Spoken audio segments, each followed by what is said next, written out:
we are going to be dealing with learning to divide polynomials using long division. This is a new skill, and it's pretty intuitive. I don't think you'll have a lot of issues with it, but it's pretty foreign. Now, this has a whole lot of applications in later maths, pre-calculus, algebra 2, when we are going to be finding all 5 zeros of a fifth degree polynomial. We'll use division to kind of guess and check, focused guessing, of course. And Jackson, I showed you how this works with finding all 5 zeros of a fifth degree polynomial. But division of polynomials is an important part of that process. All right, so let's get some facts, some important things that we need for this lesson. First, division is often expressed in fraction form, right? We can express division in fraction form. So we could talk about x cubed plus 5x minus 7 divided by x plus 2. We could also write that as x cubed plus 5x minus 7 over x plus 2. So anytime you see this written this way, it's going to be division. All right.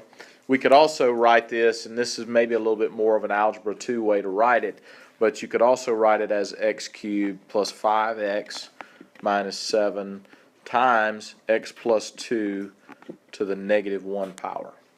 That's another way to express that we want you to divide that first polynomial by x plus 2. So division is often expressed in fraction form. So some of these problems will be given to you, you'll be given it, and when it is in fraction form, it's not going to be any different than what we're going to do in the past. Sometimes polynomials can be divided simply by factoring the numerator and denominator and canceling the common factor. So when we've done that already, where we have a polynomial in the numerator and a polynomial in the denominator, we factor the two and we cross-cancel any common factors between the numerator and denominator. That's really the division process. The simplified answer is the quotient of the two original polynomials. All right, so that we've done some forms of this. When they can't be simplified in this way, long division can be employed. All right, so we already have one tool that we can use and have used for simplifying polynomials or dividing polynomials. When that doesn't work, then we're forced to use long division. Now, long division of polynomials is the same. The process is the same as long division of numbers. Okay, so do y'all recall how long division of numbers works out? You remember long division? Let's look at an example of a long division problem. Let's look at 2,347 divided by 12. How does this work? You see if it'll fit into the first digit, and if it doesn't, you move to the second. Yeah, you divide it into the smallest thing that it'll divide into, right? So will 12 go into 23? Yes, it goes how many times? 1. So you divide. That's the first step of long division, is divide. Then what do we do? No, we multiply 1 times 12, right? We multiply this times this, and that gives us 12, and then we what? Right, so the second step is multiply.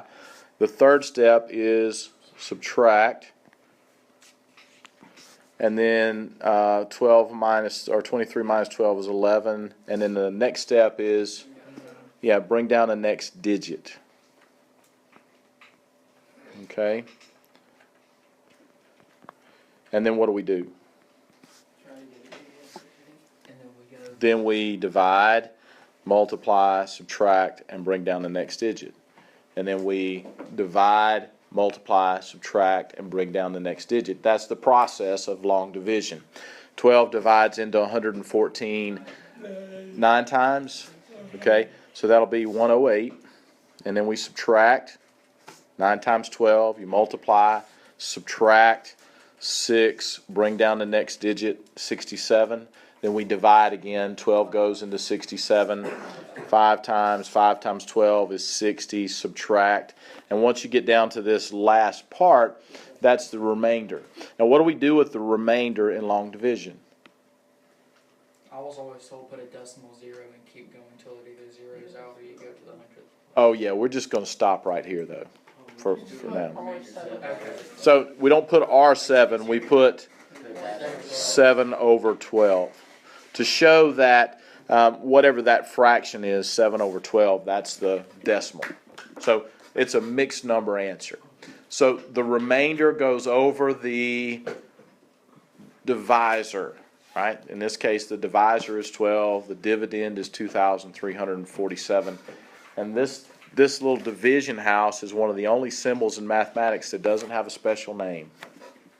It's the division house, or the division bar, division symbol, you know. It's an interesting bit of trivia. No special name for it, like radical, or we need to come up with a good one, right? Divider 3,000. Yeah. The divided Let's name it. All right.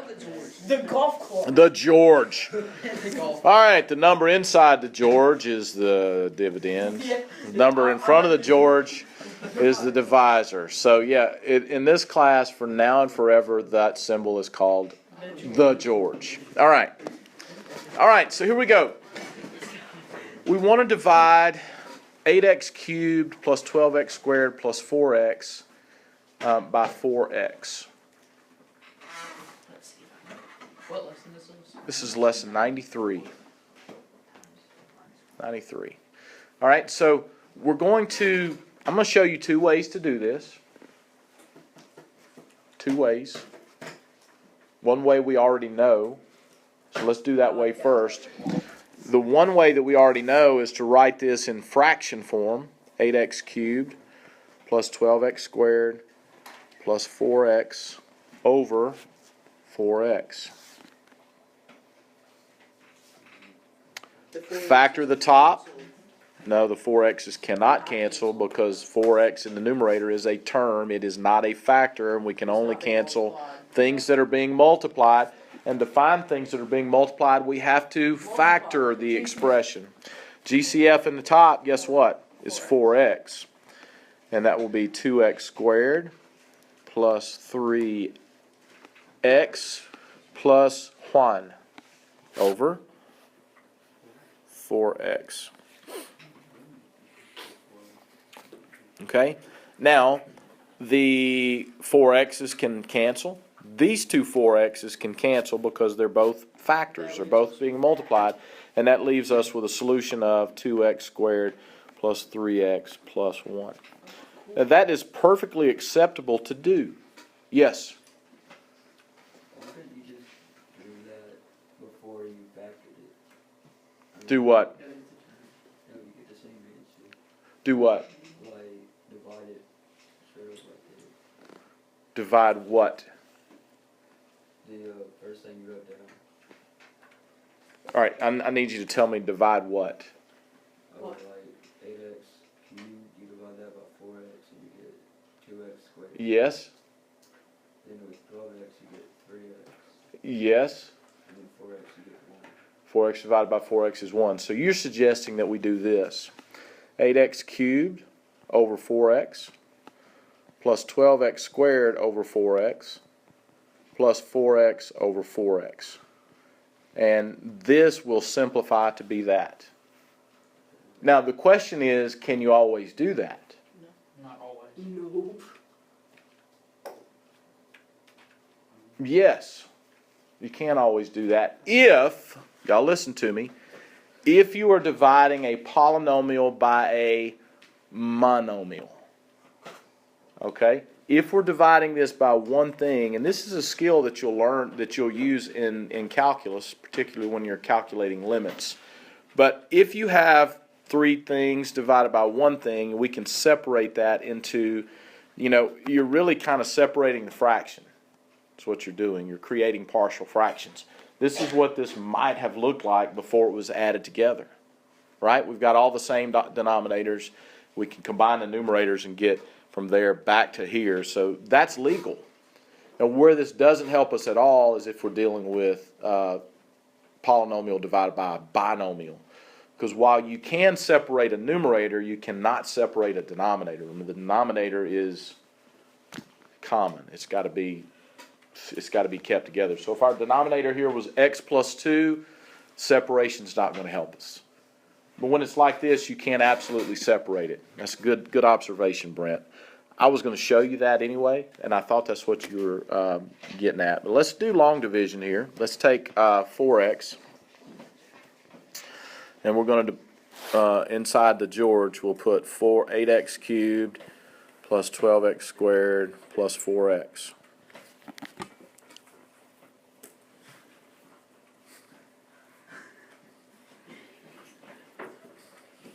Okay, and just to practice the process, 4x divides into 8x cubed. How many times?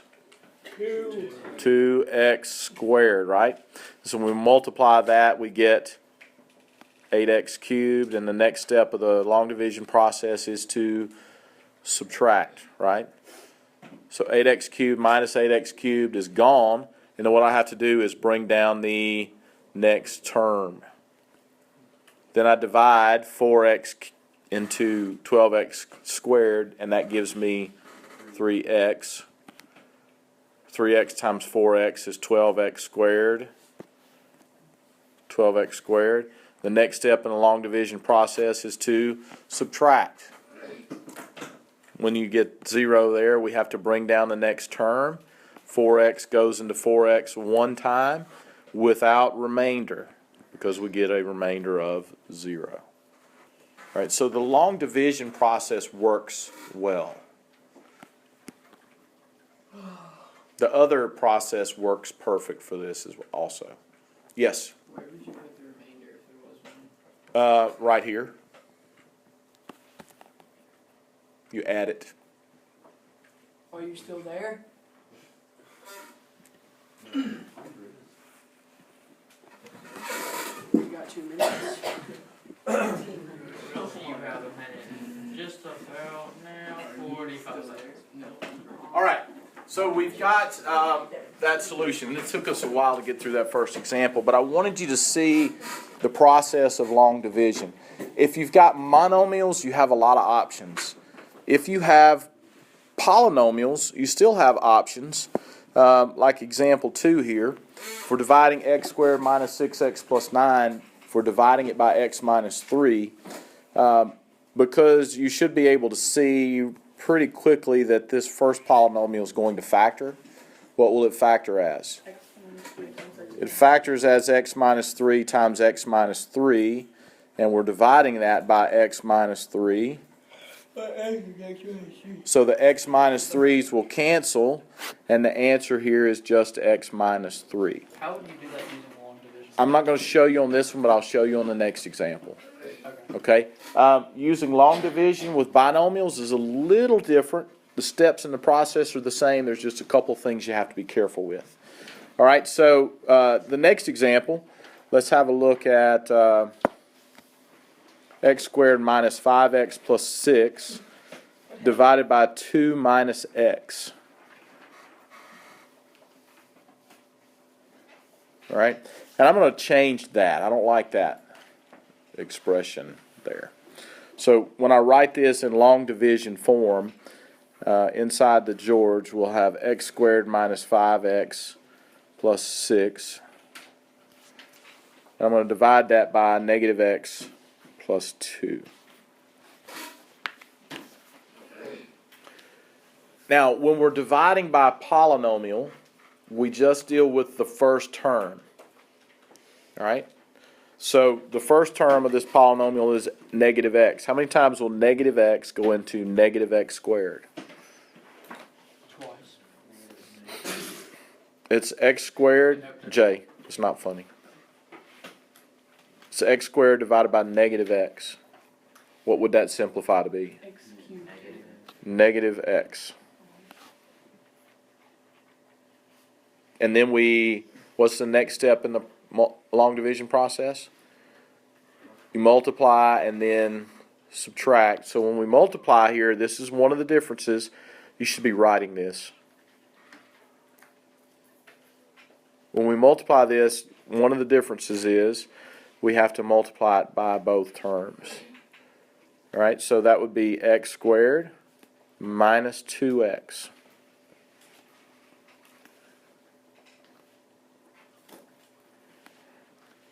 Okay, and here's another difference.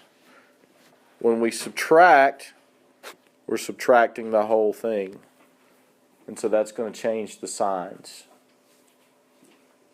All right, so x squared minus x squared, we got a 0 here, which is what we want. And you don't have to write that 0. And negative 5x minus negative 2x.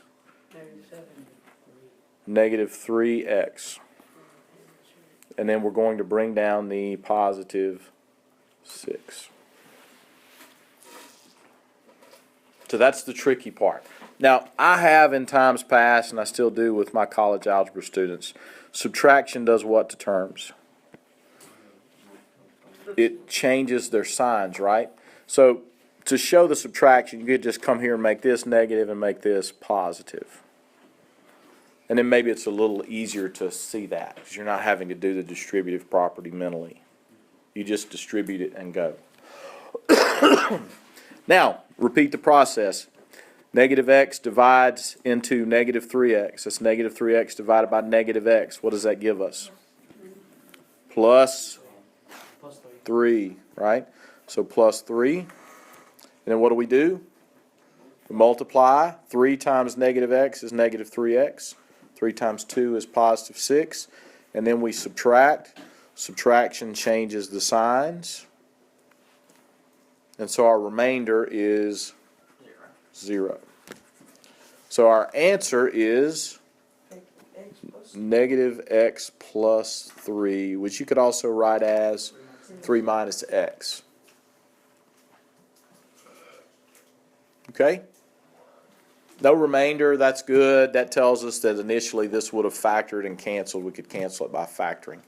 We're not going to look at that. I actually think that maybe the long division process there is a little less confusing than doing it by factoring, because you get opposite factors when you factor, and that's maybe a little bit more difficult to handle. All right, next example. Negative 25x plus 3x squared plus 8x. You gotta get it in the right order. Is that what your gut's telling you? That's what my gut is telling me. Your gut's telling you right. Okay? Your powers of x have to be in descending power. It has to be in standard form inside and outside of the George.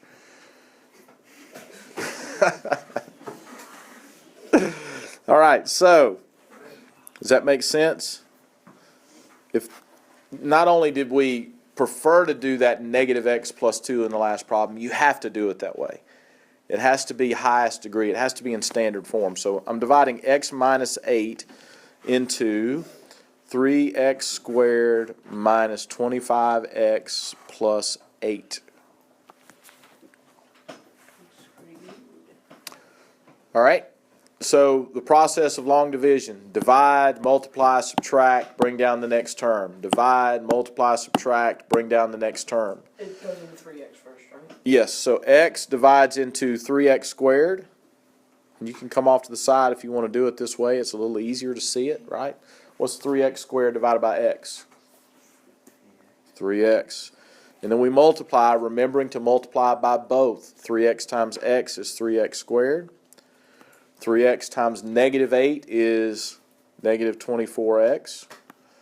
And then we are going to subtract, which changes the signs.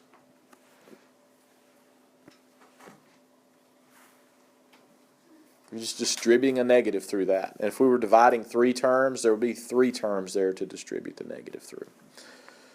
So when you combine these, you get 0x squared minus 1x plus 8. Negative 1x divided by x is negative 1.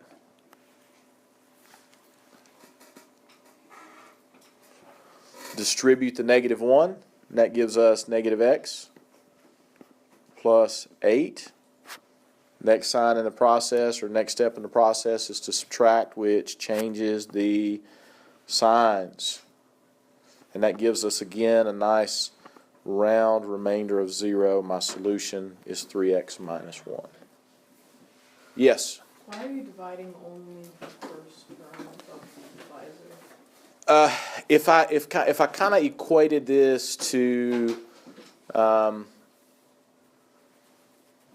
long division process, right? What do you really start with if you are dividing 375 into 800 and whatever? What do you really pay attention to first? How many times the 3, the first digit, goes into the first digit over here? That's where you first start. But we're not guessing here. It's exact. How many times does this divide into this? Well, we can come right here and get an exact value. So we're guaranteed that that term disappears and we're left with something that works better. So it's just always the first term? Yes, always first terms. And we put them in order of powers? Right. And while we're on that subject, maybe the next example is going to take us there. Let's have a look at it.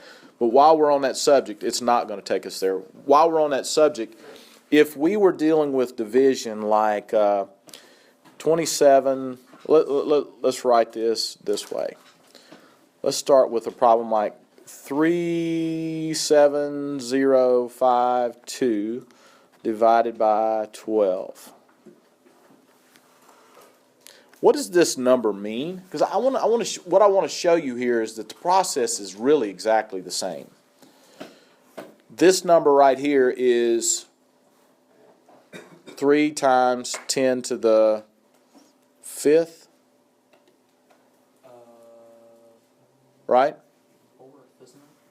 There's 4 zeros. 10 to the 0, 1, 2, 3, 4.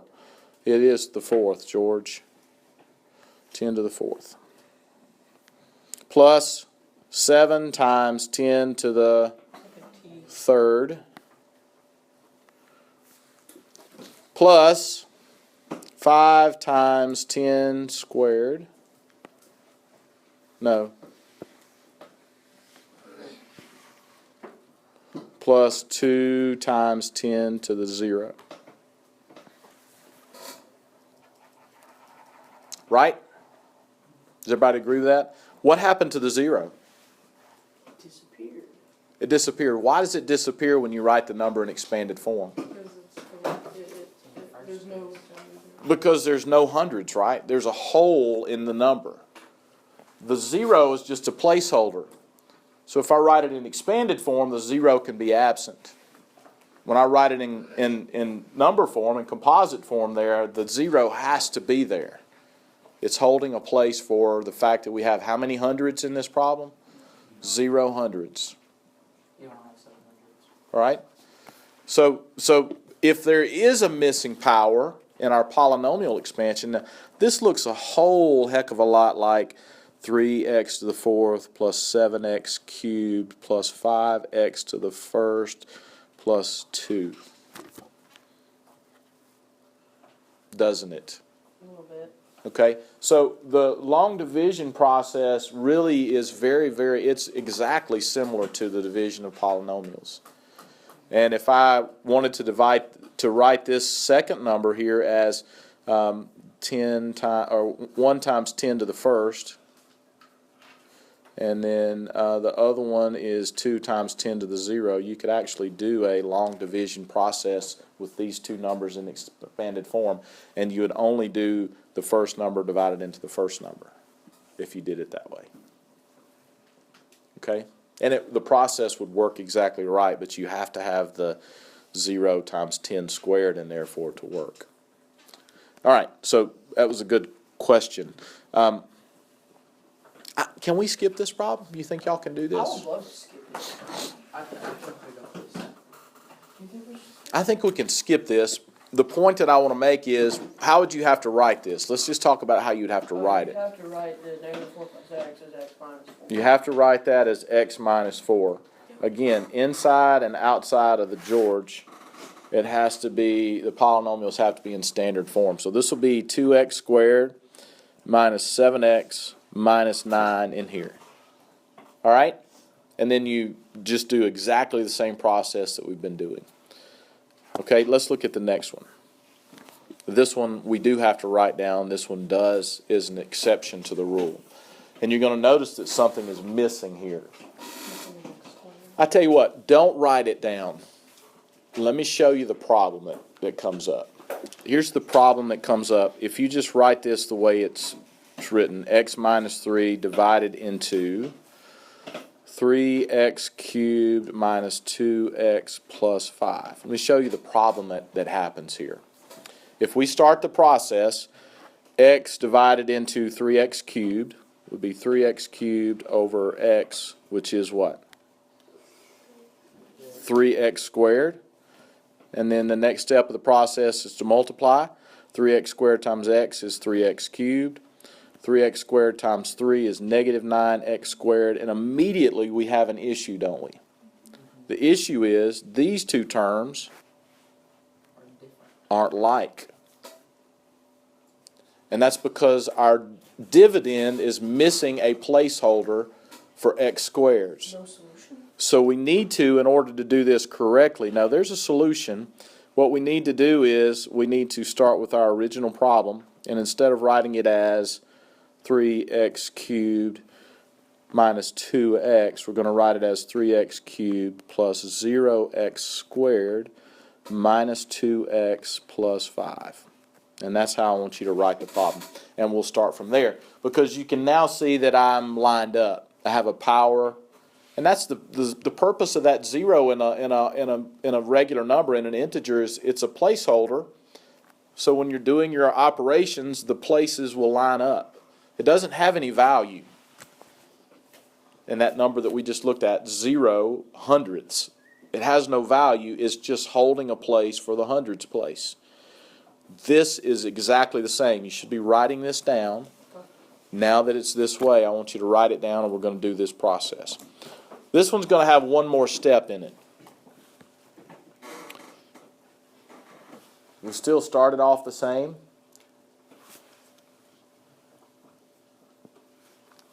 And now that I added the 0, then I got like terms there, which is what I need. I need those things to match up.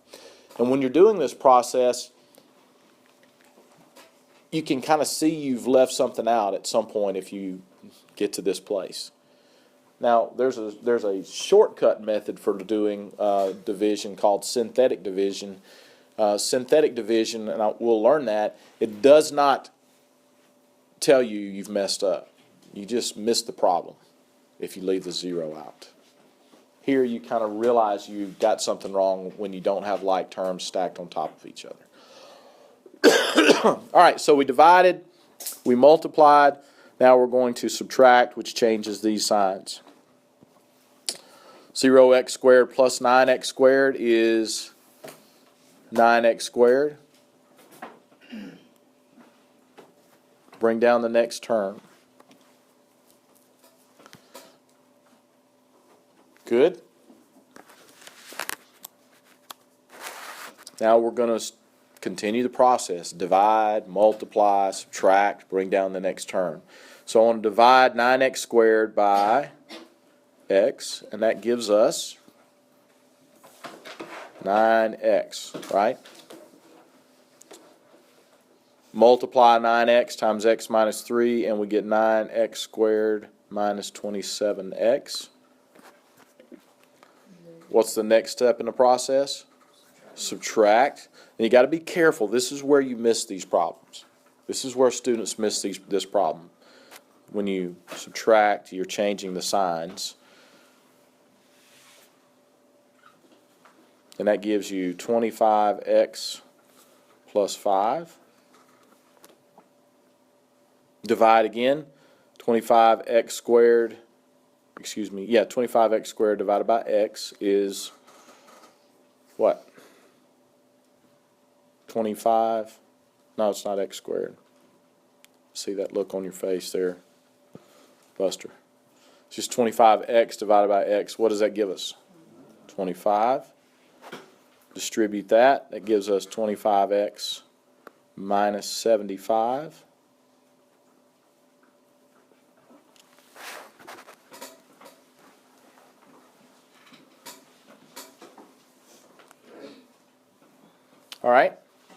And then the last step is to subtract, and this is going to give us our remainder, right? Because there's nothing else to bring down. Change the signs, and 5 plus 75 is 80. Now again, tell me what we do with our remainder. You add it, and you put it over the divisor. So there's our solution. 3x squared plus 9x plus 25 plus 80 over x minus 3. Now the fact that we have a remainder tells us that x minus 3 is not a divisor of this. It doesn't divide into it evenly. If we get a remainder of 0, then that means the polynomial divides into it evenly. And we could have probably factored it to cancel the common factors. But x minus 3 is not a factor of 3x cubed minus 2x plus 5, because it doesn't divide it without remainder. All right? Last example. Jim wants to find the length of a rectangular garden outside his office. The area is x squared minus 11x plus 30 square feet. The width is x minus 6 feet. What is the length? All right, we're talking about area here. The area of a rectangle is length times width. What is the length? The length is area divided by width, isn't it? Yeah? So we're going to divide, bless you, x squared minus 11x plus 30 is the area divided by the width, which is x minus 6.